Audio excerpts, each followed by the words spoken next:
should have emptied my bladder before hitting record, damn it.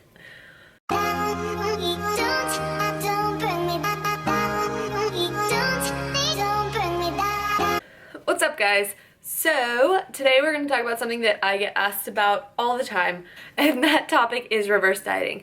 So for those of you who are new to my channel, my name is Emily. I am a sports science major. I am also an NPC bikini competitor and a weightlifter. So I've competed in 8 NPC shows thus far in my career, and I've taken home placings at 7 out of 8 of those shows. So I've got a lot left to learn. I've been around the diet and off-season bend a couple of times. So this is something that I really wanted to talk to you guys about and just offer my input and opinion on. So let's get started. First question, I'll just answer some frequently asked questions about reverse dieting, is basically going to be this video. So first question, obviously we got to know, what is reverse dieting? I tend to ramble, so I wrote things down on cards. So reverse dieting is adding calories back into your diet with the goal of adding muscle mass, minimizing body fat gain, restoring your metabolic rate, restoring hormonal levels, and restoring and adding strength. Think about your body. The human body is built to do 2 things essentially, and that is survive and adapt. So I'm going to talk a lot about the context of bodybuilding, because that's where the majority of my experience lies. When you're getting ready for a bodybuilding show, or if you're just dieting, you're in a caloric deficit, you're eating less food, you're doing more work, you're expending more energy on a daily basis. And after a period of time, your body is going to have to adapt to that. And what I mean by your body adapting to that is your body adapts to that lowered intake, and it slows its metabolic rate down, just in an effort to survive. After a period of dieting, you have adapted to that intake and your metabolism has slowed down. So if your metabolic rate started up here, when you diet, your body just slowly adapts and your metabolic rate goes down. And just as another little preface thing, your metabolic rate is the rate at which your body burns energy, kind of in a nutshell. But one thing that reverse dieting is not, and I will talk about this a little bit more later on in the video, reverse dieting is not an excuse to stay stage lean or to stay at your stage weight. So question number 2, who should reverse diet? So who a reverse diet would be good for? One, obviously, if you are a bodybuilding competitor or if you're a competitive athlete of any kind where you have to cut weight for an event, so whether you're a bodybuilder, a weightlifter, or a powerlifter, if you have to go through any kind of diet where your caloric intake is decreased, your work output is increased, and your weight goes down, anything of that sort, you're going to be in a good place to reverse diet. So if you are at the end of a dieting phase, your show is over, your meet is over, and you're ready to enter an off-season or a growing season, a reverse diet would be a good thing for you. If you're somebody that's been kind of maintaining on your intake for a while, but you're looking to add some muscle mass to your frame without adding an excessive amount of body fat, then you would also be a good candidate for reverse dieting. Then also, if you're somebody that has not competed before, but you're looking to compete in something where you will have to cut weight at some point just because you want your metabolic rate you want your metabolic capacity, as Dr. Lane Norton has termed it, to be as high as possible. So you want to be able to eat as much as possible and maintain on that caloric intake, so that, or with the hope that when you go to diet down, it's a little bit easier because you have more food to cut from. All right, question number 3, how to reverse diet. So we've answered the what and the who, and now is the how. So we'll take the context of, for example, when I'm done with my shows for the season and I'm ready to enter an off season, I would say a safe recommendation is to start with an increase of about 10% of whatever your ending caloric intake is. Just a quick preface, when I enter an off season, my first goal in terms of calories is to get back up to a maintenance level as quickly as possible, so that I can enter a surplus and start growing. Now with that, I'm not trying to go at an incredibly slow pace up to that maintenance level. Like I said, I want to get to maintenance as quickly as possible. So with that, a really safe place to start for most people, and it's really hard to make generalizations because nutrition is a very individual thing, as is training, but a safe recommendation would be to take whatever your ending caloric intake is, and take 10% of that and add that. So if you're eating 1,600 calories a day at the end of your diet, take 10% of that, so that would be 160 calories, and add that back in, so that would bring you up to 1,760 calories. And I would say where to pull those from. For most people that are involved in, bodybuilding or fitness, a lot of people, especially in a contest prep situation, you're already eating the recommended 1 gram of protein per pound of body weight, if not more, because some people do increase their protein intake during contest prep above that recommendation for various reasons. So I would say add from carbs and fats, and that's going to be a situation in terms of how much from carbs, how much from fats. That's going to be an individual thing. You have to learn your body and how you react to carbs versus fats.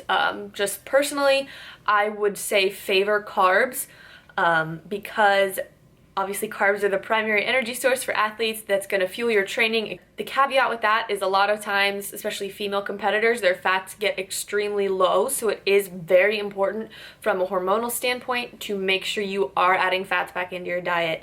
Fats are responsible for hormonal regulation, so you need to be adding fats back into your diet as well. So you'll kind of have to just, it's a personal thing.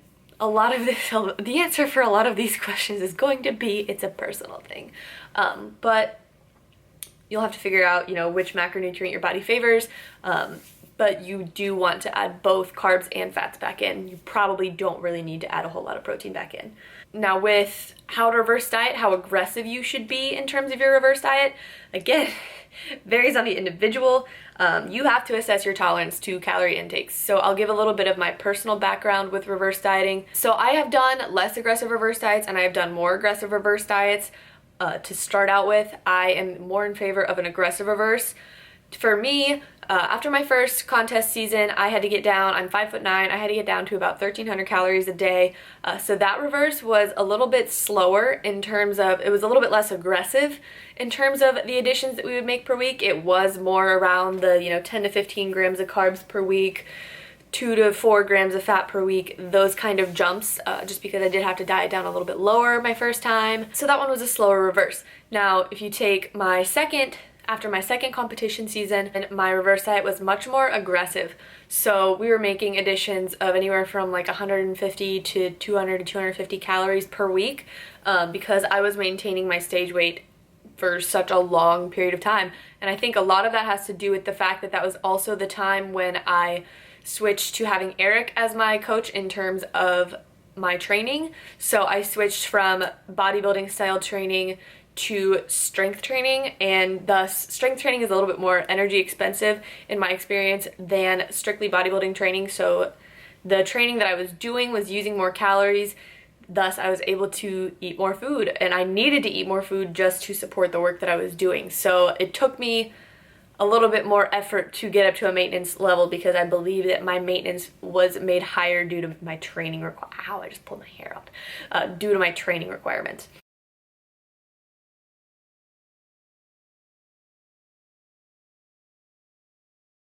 Off-season recommendation, you do want to decrease your cardio. I would say, I don't do much cardio in my off-season, at all. When you're coming off of your show, say you're a person that's doing 6 days of cardio per week, I would cut that in half, so do 3 days of cardio per week. If you're the type of person that's had to do cardio twice a day, I would definitely reduce that to 1 time per day, just because you want cardio to be a tool. Cardio and dieting are both tools. So you want cardio to be used as a tool in your next diet as a way to help you lose weight. So if you keep doing the same amount of cardio that you've been doing for your entire prep throughout your off season, you're going to adapt to that. And so your only option is going to be to do more and more and more and more. But yeah, so I have done more aggressive and less aggressive, and I'm not a fan of the painstakingly slow, let's add 50 calories a day per week reverse diet. I've done that, and I've seen such better adaptation being a little bit more aggressive, and obviously that's just my personal body. Yours might be different, but like I mentioned in What is a Reverse Diet, 2 of the goals of a reverse diet are to restore your metabolic rate and to restore your hormonal levels. So the longer you just tiptoe around gaining weight and adding more food, the longer you put off restoring your metabolic rate and restoring your hormonal levels. So especially your hormonal levels, those are going to be huge the next time you try to diet. So you want to restore your hormones, you want to restore your metabolic rate, you want your strength to go up, you want to make gains. this is going to be a little mini rant. And I know it's hard to add weight, so I'm not trying to be critical of people here. But for the people that use reverse dieting as an excuse to just stay lean for as long as humanly possible. In the sport of bodybuilding, you end a show season and you have improvements that you have to make in order to be better the next time you go to compete. It doesn't matter if this is your first season or if you're like the most decorated pro in the sport. So if you are sitting here and you have improvements to make, but you're just concerned with staying as lean as you possibly can for as long as you possibly can, do you care about doing better at your next show and in your next season, or do you just care about staying lean for as long as you possibly can? If you love the sport and you love to compete and you truly have a love for what you do, you are ready to make improvements, you are ready to get going, you are ready to be better. And yes, there are some struggles along the way, like nothing is ever a linear path in terms of, struggling with body image as your weight goes up, or the post-show period. There's gonna be struggles, but you have to be ready to make improvements and you have to want to make improvements. You can't just want to stay lean for as long as possible, because you're gonna set yourself up for a lot of misery and not placing much better the next time you compete.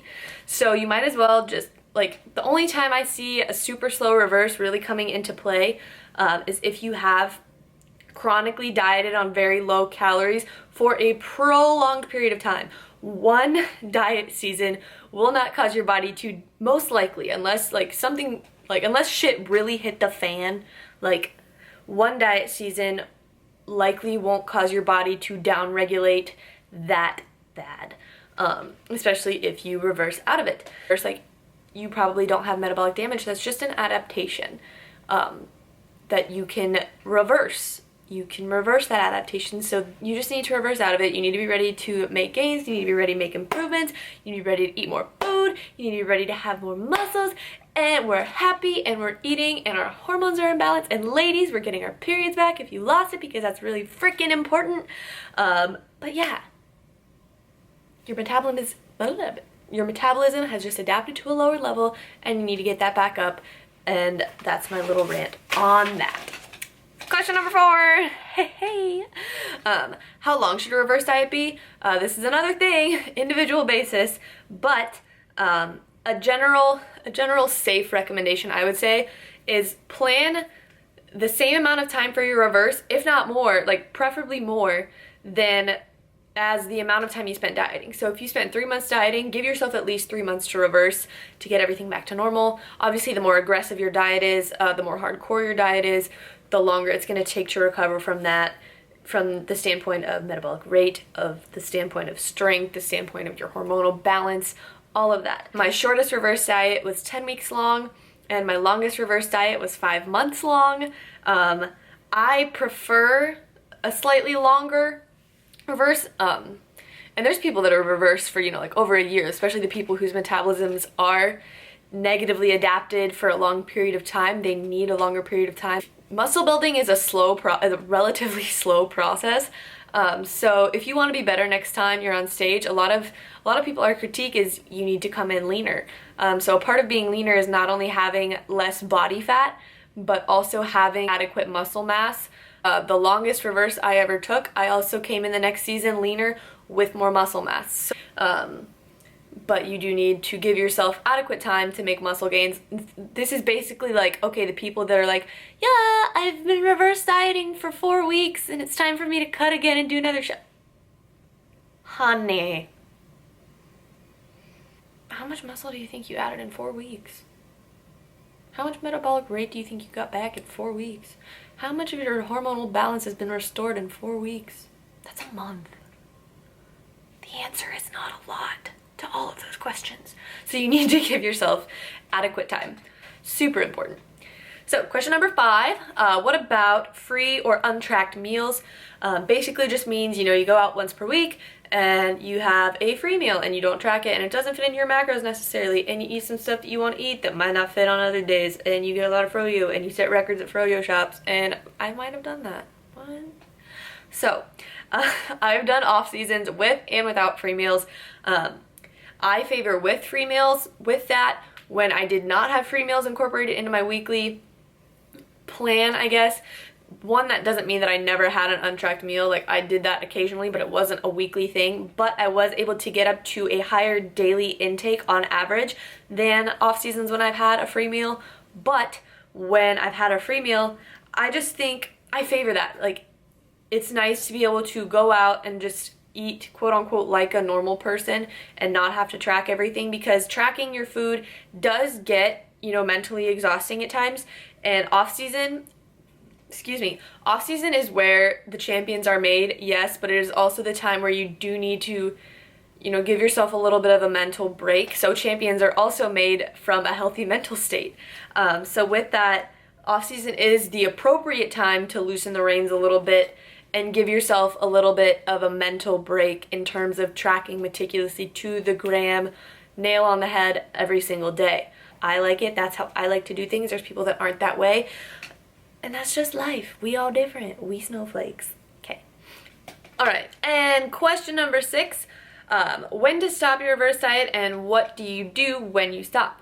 So there's kind of 2 situations that I've thought of to stop your reverse diet. And one of those would be if you're comfortable at your, you know, body state with the gains that you've made, you're not really looking to add a whole lot more size, you're comfortable with the caloric intake that you're at, you don't feel excessively hungry, you feel like your training is fueled properly, you just overall feel good and you're ready to maintain, you don't really feel a need to increase anymore, then I say that would be a good time to stop a reverse diet. And from there, you would just keep eating at that level and maintain your weight and just continue to train hard, eat hard, do you, all that good stuff. Another situation would be, and if you're looking to compete or to diet down and thus enter an active fat loss phase, so aka you're trying to get shreddy, like me right now. So if you're in that situation, you're ready to stop your reverse, then you just enter an active fat loss phase and you start dieting. Let's do a little dance. Make a little love, get down tonight. And I need to stop being this strange. Sorry. So that has about covered everything, I think. It's kind of hard to cover everything. So yeah, with that. That is reverse dieting. You can't expect to stay stage lean and make the necessary improvements for your next season. And for most of us, when you're stage lean, you are not comfortable, you're not happy, you're hungry, you're moody, you're a gremlin by the end of it. So it's not somewhere that you want to stay. And even if, like, a lot of people are like, oh, well, I wasn't lean enough for my show, I can just stay here. No. If you dieted, there's going to be some degree of adaptation. So even if you weren't lean enough, you still have adapted to a lower calorie intake. You still need to try and restore your hormones and your metabolic rate to the best of your abilities. You don't have to go off the deep end, but you do need to get back up to at least a maintenance level, if not a surplus, so that you can make the necessary improvements, add the necessary muscle mass so that you can come in leaner and harder and tighter next time. And I've found that, you know, taking an adequate off season has helped my mental game a lot in terms of a dieting standpoint. So when I have a successful off season, when I make good strength gains, when I make good physique gains, when I've had a little bit of time to take a break from tracking super meticulously all the time 24/7, that sets me up mentally and physically a lot better for my next prep. So all around, it makes you a better athlete. I listened to one of Jeff and Robin's podcasts a while back where they talk about reverse dieting, and Jeff, I think it was Jeff, made the really great analogy of, you know, there's people that tiptoe around the pool when it comes to their off season and they're, you know, afraid of gaining weight and they're afraid of gaining body fat. And there's really no point in tiptoeing. You don't have to do a full belly flop in and like gain hella weight right off the bat, but you can just comfortably wade into the water, you know, accept that you're going to put on some weight, that you're not going to hold on to your crotch veins for forever. And just accept the fact that you are in a really good place to make strength gains, to make muscle gains, and to make life gains. You're just, yeah. So that has been my video on reverse dieting. I hope this was somewhat helpful to someone out there. Let me know if you guys like these more, you know, sit down conversational informational videos. Make sure you give this video a thumbs up if you do like it, and subscribe to my channel if you haven't already. I will catch you guys next time. Thank you so much for watching, and thank you for being a part of my life. That's it. Bye.